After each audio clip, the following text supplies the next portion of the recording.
સૌપ્રથમ તો બધાનો ખૂબ ખૂબ આભાર, કારણ કે બધાએ પોતાનો કિંમતી સમય કાઢીને અમારી ઈચ્છા પૂરી કરી. તે દિવસે વિચાર હતો કે વિદાય સમારોહ રાખવાની વાત હતી, પણ અમારે જરાક સમય અમને જોઈતો હતો. અમે બધા બાળકો સાથે થોડો સમય કાઢીને તે દિવસે જો રાખતે તો અમારાથી જરાક ઉતાવળ થઈ જશે, કારણ કે જિલ્લામાંથી પણ છૂટી થવાનું હતું, તાલુકામાંથી ને ત્યારબાદ શાળામાં આવવાનું. એટલે પછી અમે જગદીશભાઈ સાથે વાત કરી અને કોઈક દિવસે ભલે રજા પાડીને આવવું પડે તો પણ આવીશું. તે બદલ તમે બધાએ અમારી લાગણીને માન આપ્યું, તે બદલ બધાનો ખૂબ આભાર. 30/4/2010 દિવસે મારી ડાંગ જિલ્લામાં પ્રાથમિક શિક્ષક તરીકે નિમણૂક થઈ. ત્યાં ચિંચલી કેન્દ્રમાં ઘણી બધી શાળામાં શિક્ષક તરીકે જવાનું થયું. વિકલ્પ લીધો હતો. પહેલાં હું 1 થી 5માં હતી, પછી 4 થી 8માં વિકલ્પ લીધો. એ વિકલ્પના કારણે ઘણી બધી જગ્યાએ શાળામાં જવાનું. પછી 28/6/2014 દિવસે સિનિયોરિટીની બદલીથી હું હનવચન પ્રાથમિક શાળામાં આવી. ખરેખર તો ત્યાં 3.5 વર્ષ સુધી નોકરી કરી ચિંચલી કેન્દ્રમાં, પણ ત્યાં ખરેખર શિક્ષક તરીકેની નોકરીની શરૂઆત જાણે હું હનવચન પ્રાથમિક શાળામાં આવી ત્યારથી થઈ. હનવચન પ્રાથમિક શાળામાં મારા કાર્યકાળ દરમિયાન જ મારા લગ્ન બી થયા, મારે દીકરો બી આવ્યો, મારી બદલી પણ થઈ. આ શાળામાં મારા દીકરાનું બાળપણ આ શાળામાં વીતેલું છે.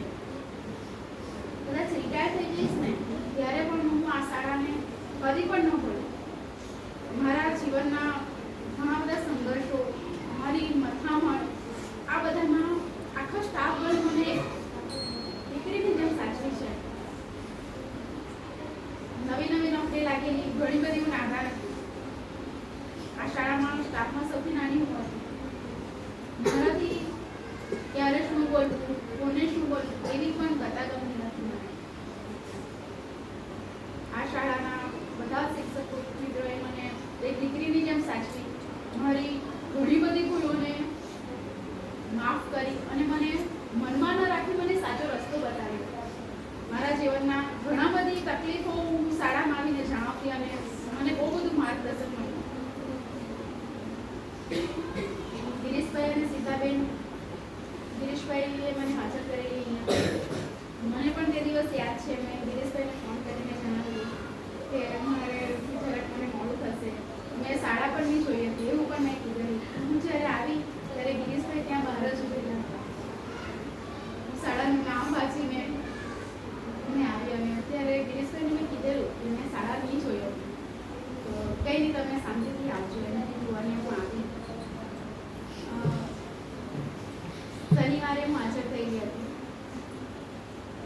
સીતાબેને પણ મને ઘણો બધો સાથ સહકાર આપ્યો. પુનિતબેનની વાત કરું, આજે હું જિલ્લા ફેરથી ગઈ છું ને તેનું પહેલામાં પહેલી ઋણી પુનિતબેનની છું. જ્યારે મેં જિલ્લા ફેર બદલીની અરજી કરી હતી ત્યારે એમાં એક હાઈસ્કૂલના આચાર્યની અથવા તો એક સહી જોઈતી હતી. તો ત્યારે પુનિતબેને મને એમની ગાડી પર બેસાડીને લઈ ગયા. ગોપાળભાઈએ મને સહી કરી આપી અને પછી મેં અરજી ત્યાં મૂકી. એટલે આજે જિલ્લા ફેર બદલી મારી થઈ તેની પહેલી ઋણી તો હું પુનિતબેન છું. પછી વાત કરું રશ્મિકાબેન.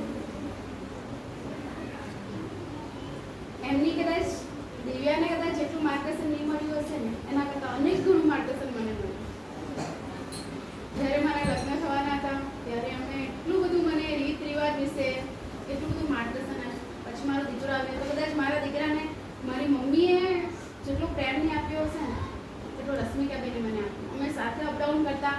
મારી બેગ બી એમને ઉંચકી છે, કદાચ એમની દિવ્યાની બેગ એમને નહીં ઉંચકી હશે. અપડાઉનમાં ઘણા બધા પ્રશ્નો હતા. સતત મારી પડખે ઊભા રહેતા હતા. મારે મોડું થઈ જતું હતું અહીંયાથી ત્યાં સુધી જવાનું, એ વહેલા પહોંચી શકે એવું હતું. પણ એમને ના ગાઢ મને ના પડે, કોઈ બધા મને કોઈ ખીજવાય નહીં એમના કારણે એ બી મારી સાથે જ હતા. લગ્ન જીવનમાં, સંસારમાં કોઈ બી જગ્યાએ મને માર્ગદર્શનની જરૂર પડી હોય તો એમને મને માર્ગદર્શન આપ્યું.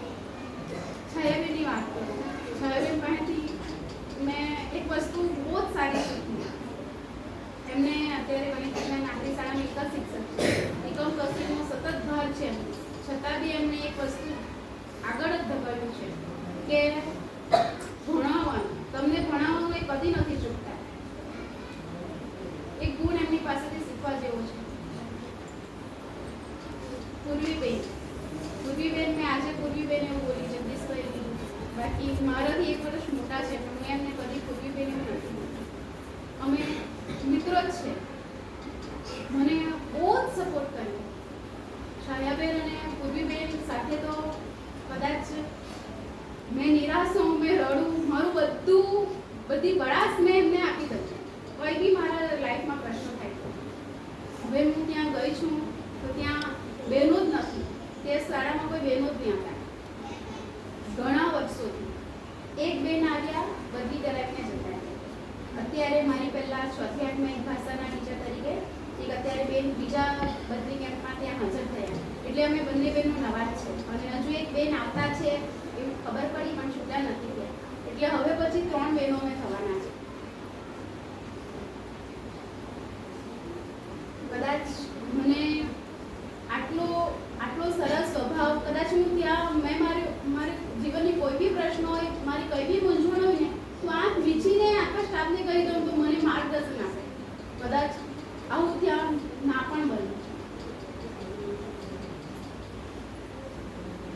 ભાવેશભાઈની વાત કરું. હું ને ભાવેશભાઈ અમે સાથે જ આ શાળામાં આવ્યા. ભાવેશભાઈને તો હું અહીંયાથી ગયા પછી પણ ફોન કરીને હેરાન કરવાની છું. કઈ બી બાબત મને નહીં સમજ પડે તો હું પહેલાં ભાવેશભાઈને, તે દિવસે મને છૂટી થવા ગઈ ને તે દિવસે એનેક્સર લાવો એમ કે હવે કયું એ શું છે કે મને ખ્યાલ નહીં હતો. આછો પાતળો ખ્યાલ હતો પણ પરફેક્ટ નહીં. એટલે મેં તરત જ ભાવેશભાઈને ફોન કરી. ભાવેશભાઈએ મને બહુ સરસ માર્ગદર્શન.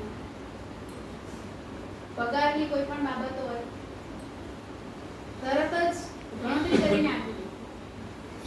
એમનામાં જે ટેલેન્ટ રહેલું છે તેવા કદાચ કોઈ ટેલેન્ટેડ શિક્ષકો મને નહીં જોવા મળશે. વાંસદાથી આવતી હતી, ત્યારબાદ અમે વલસાડથી આવતી હતી. અમારો એક બહુ મોટો પ્રશ્ન થયો કે અહીંયા સુધી તો આવું પણ ચિંતરીથી આવવા જવાનું, મારે ગાડી લાવવી પડે. લેઝર મારી જરાક જૂની થઈ ગઈ તો શું કરું બહુ મૂંઝવણ હતી કે હવે શું કરું, નવી ગાડી લાવું કે આને સુધારવું, એટલી બધી મૂંઝવણ હતી. ભાવેશભાઈએ મને એક જ શબ્દમાં કીધું કે તમે ચિંતા નહીં કરો, હું તમને બેસાડી પણ લઈ જઈશ અને ત્યાંથી લાવીશ. અને ભાવેશભાઈને કીધું ભાવેશભાઈ મારી ગાડી ત્યાં આખી સ્કૂલ છૂટે એટલે 10 થી 12 મિનિટમાં ત્યાં આવી જતી છે તો તમે મને ત્યાં પહોંચાડી દેશો ને. 5 વાગે આપણે નીકળી જઈએ તો 10-12 મિનિટમાં તો પહોંચી જઈશું ને. ભાવેશભાઈએ મને કીધું કે તમે બિલકુલ ચિંતા નહીં કરો, હું તમને પહોંચાડી દઈશ. અમે 5 વાગે નીકળ્યા અને ભાવેશભાઈએ મને પહોંચાડી દીધું. એટલે બહુ જ મદદ કરી મને ભાવેશભાઈ. પછી કેતનભાઈની વાત કરું. આચાર્યમાં જે ગુણ હોવા જોઈએ, સ્ટાફવાળા સાથે કેવી રીતે રહેવું, એ બધું જ હું કેતનભાઈ પાસેથી શીખી છું. ખરેખર મને બહુ જ સપોર્ટ કર્યો. હું નાદાન હતી, કદાચ મારાથી કોઈ વાર કહેવાય કે ગયું હશે પણ એક બેન તરીકે મને માફ કર્યો અને મને દિલથી બહુ સપોર્ટ કર્યો. 27 તારીખે જ્યારે અમે છૂટા થયા ને ત્યારની હું વાત કરું, કદાચ બીજા કોઈ આચાર્ય હોત ને તો આવું નહીં કરતે. મેં મારા ઘરે વાત કરી તો તેમણે બી મને કીધું કે ખરેખર કેવું પડે તારી શાળામાં આવે. તે દિવસે ખબર પડી કે એવું બાઇક પરથી સ્લીપ થઈ ગયા છે, છતાં પણ તે દિવસે તેઓ અહીંયા આવ્યા તો આવ્યા જ. પણ અમે હું ને જગદીશભાઈ અમે કીધું કે કદાચ લેટ બી થશે. વાગેલું હતું પોતાને, આવી તકલીફ હતી, છતાં બી અમે 6:15 વાગ્યા અમે અહીંયા આવ્યા તો તે બેસેલા હતા, અમારી રાહ જોતા હતા. કદાચ આખી જિંદગી નોકરી પૂરી કરીએ ને પણ આવા આચાર્ય અમને નહીં મળશે. આટલી તકલીફ હતી છતાં બી અમારી રાહ જોઈને કોઈ નહીં બેસે. શા માટે બેસે? એમની બી તકલીફ હતી છતાં બી બેઠા. એટલે બહુ જ સપોર્ટ કર્યો. સારી રીતે અમને નોકરી પૂરી કરવામાં બહુ જ સપોર્ટ કર્યો. જગદીશભાઈની વાત કરું, કંઈ પણ તકલીફ હોય ને તો જગદીશભાઈને હું બે ધડક જણાવી દેતી. જે રીતે છાયાબેન અને પૂર્વીબેનને બધું કહી દઉં તેવી રીતે ભાવેશભાઈને જગદીશભાઈને બી બધું જ કહી દઉં. એ લોકો મને હંમેશા સાચી જ સલાહ આપતા. બાબતના કોઈ બી પ્રશ્ન હોય, શાળાના હોય, ઘરના હોય કે કોઈ બી પ્રશ્ન હોય, સતત મદદરૂપ રહ્યા છે જગદીશભાઈ. મીરાબેનની વાત એક દિવસે આપણી શાળામાં કોઈ સાહેબ આવવાના હતા અને મારો શિવાંશ અહીંયા શિવાંશ બહુ રડતો અને સાહેબ મુલાકાત કરતા ક્લાસની મીરાબેને એને ગમે તે રીતે અતિશય રડે, ગમે તે રીતે ત્યાં રતનભાઈની દુકાન પાછું લઈ જઈને ગમે તે રીતે શાંત પાડી. એ દિવસ કદાચ નહીં ભૂલું. શિલાસભાઈની વાત કરું. શિલાસભાઈએ પણ ઇનોવેશન ફેરમાં મને કોમ્પ્યુટરમાં ઘણી બધી મદદ કરી હતી, ટાઈપિંગ કરવામાં કે એમનો પણ ખૂબ ખૂબ આભાર.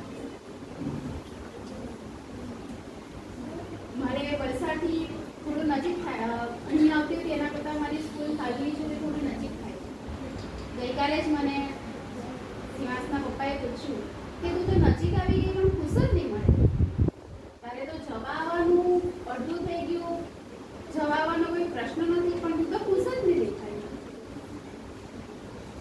ખરેખર મેં ત્યાં ગઈ ને તો મને હજુ એવી ફિલિંગ જ નથી આવતી કે મારી શાળા છે. ગઈકાલે હું 3-4 દિવસથી મૂંઝાઈ રહ્યા તો ત્યાં આ લોકોને પૂછે સ્ટાફવાળા એક ભાઈએ પૂછ્યું, બેન તમે ગઈકાલે બેન તમે આટલા દિવસમાં ખાલી આજે ખુશ છો, શું કારણ છે? બેન કીધું કાલે અમે અમારી શાળામાં જવાના છે, મારી શાળામાં કાલે જવાનું છે. બેન આવી તમારી જ શાળા છે પણ હજુ ફિલિંગ જ નથી આવી કે મારી શાળા છે. એટલે ડાંગ જિલ્લામાં સૌથી વધારે નોકરી મારી આ શાળામાં થઈ અને એટલું બધું મને માર્ગદર્શન મળ્યું. પછી વાત કરું બાળકોની. બાળકો ગઈકાલે પણ 7-8 બાળકોને ફોન આવ્યો મારી પાસે. ત્યારે વિચાર કર્યો કે બાળકો તો ખરેખર કદાચ અહીંયાના જેવા બાળકો મને ત્યાં પણ મળે. જે લાગણી બંધાઈ છે ત્યાં કદાચ ના પણ બંધાય અથવા તો વાર પણ લાગે. બાળકો ખરેખર અહીંયા ત્યાં જાઉં ક્લાસમાં તો મને આ જ બાળકો યાદ આવે છે. ત્યાં પણ મને 8માની ક્લાસ ટીચર બનાવી છે. બાળકો ત્યાં જાઉં એટલે મને 8માનો ક્લાસ જ યાદ આવે. ખરેખર અત્યારનો જ આપણો 8માનો ક્લાસ છે બહુ સરસ છે. હા થોડા મસ્તીખોર છે પણ ખરેખર બાળકો બહુ સરસ છે. ત્યાં આચાર્યએ મને પહેલા દિવસે કીધેલું તમે ત્યાં તમારી શાળા ત્યાં ઘણી સારી હતી એવું અમને માહિતી મળી. ત્યાંના જેટલા બાળકો અહીંયા હોશિયાર નથી. બેન તમારે ટ્રેન કરવું પડશે. અહીંયા કોઈ બહેનો નહીં હતા. તમારે ઘણું બધું માર્ગદર્શન આપવું પડશે બાળકોને. અંગ્રેજીના શિક્ષક તો શાળા શરૂ થઈ 6 છૂટું પડે ત્યાંથી કોઈ અંગ્રેજીના શિક્ષક હતા જ નહીં. તમે પહેલાં આવ્યા છો એટલે બાળકો ઘણા બધા નબળા છે એટલે તમારે ઘણી બધી મહેનત કરવી પડશે. મને પહેલા દિવસે કીધું. મેં કીધું વાંધો નહીં અમે થાય એટલું અમે કરીશું. પણ ત્યાં જાઓ ને અહીંયા કેવું હતું બધું સિસ્ટમેટિક બધું સિસ્ટમ ચાલતી હતી, બધું પડી ગયેલું તો અમારે દર વર્ષે બધું ગોઠવવા નહીં પડતું. બાળકો બધું સિસ્ટમેટિક ચાલ્યા જ કરતું. ત્યાં નવેસરથી બહુ બધી શરૂઆત કરવા પડશે. ખરેખર બાળકોને તમે બધા ખૂબ ભણજો, આગળ વધજો અને ગમે ત્યારે તમને કંઈ પણ માર્ગદર્શનની જરૂર પડે અમને ખાલી ફોન કરજો. વલસાડમાં તમારે કોઈ બી જગ્યાએ એડમિશન કરાવવાનું હોય કે કંઈ બી કામ પડે તો એકવાર અમને યાદ કરી જજો. અમે તમને ચોક્કસ મદદ કરીશું. આ શાળામાં 9 વર્ષ દરમિયાન મારાથી કંઈ પણ ભૂલચૂક થઈ હોય તો હું દિલથી માફી માંગુ છું. મને એક દીકરી તરીકે, એક નાની બેન તરીકે મને માફ